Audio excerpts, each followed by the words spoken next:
Habari zenu? Kila mtu yuko sawa? Sawa kabisa. Mimi ni Jason Yanowitz, mmoja wa waasisi wa Blockworks. Katika takriban sekunde 30 kutoka sasa, tutakuwa na tukio la kihistoria. Rais wa Marekani atalihutubia kongamano la mali za kidijitali. Hii ni mara ya kwanza katika historia ambapo rais aliyeko madarakani anahutubia mkutano wa sarafu za kidijitali. Tafadhali tupige makofi makubwa na tumkaribishe rais wa Marekani kuhutubia kongamano la mali za kidijitali. Kwa kila mtu aliyeko kwenye kongamano la mali za kidijitali la Blockworks, ni heshima kubwa kuzungumza nanyi kuhusu jinsi Marekani inavyojiandaa kutawala sekta ya sarafu za kidijitali na teknolojia za kifedha za kizazi kijacho.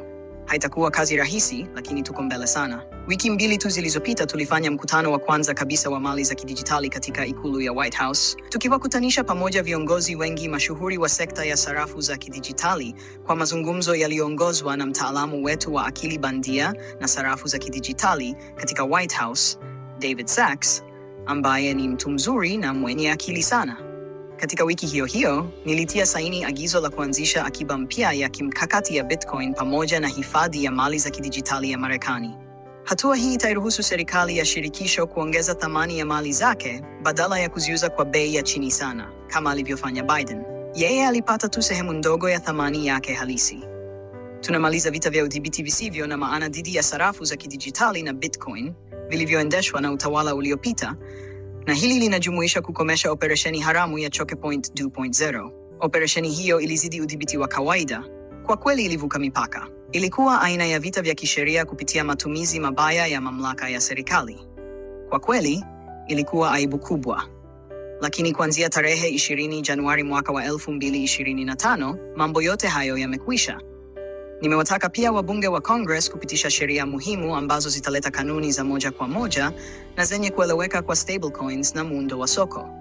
Kwa mfumo wa sheria unaofaa, taasisi kubwa na ndogo zitakuwa huru kuwekeza, kuvumbua na kushiriki katika mojawapo ya mapinduzi makubwa zaidi ya kiteknolojia katika historia ya kisasa. Ni mapinduzi makubwa sana. Nadhani ni makubwa kama inavyowezekana. Wavumbuzi kama nyinyi mtaweza kuboresha mifumo yetu ya kibenki, usalama na mali kwa ajili ya watumiaji na biashara za Marekani. Mtatoa nguvu kubwa ya ukuaji wa kiuchumi.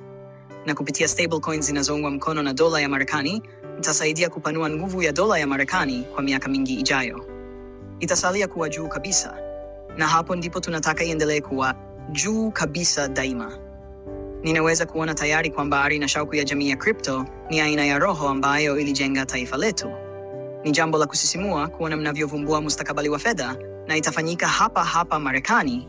Marekani itaendelea kuwa nchi nzuri kama kawaida yake. Kwa pamoja, tutaiweka Marekani kuwa nguvu isiyopingika ya Bitcoin na mji mkuu wa sarafu za kidijitali duniani. Asanteni, kila la heri, na Mungu ibariki Marekani.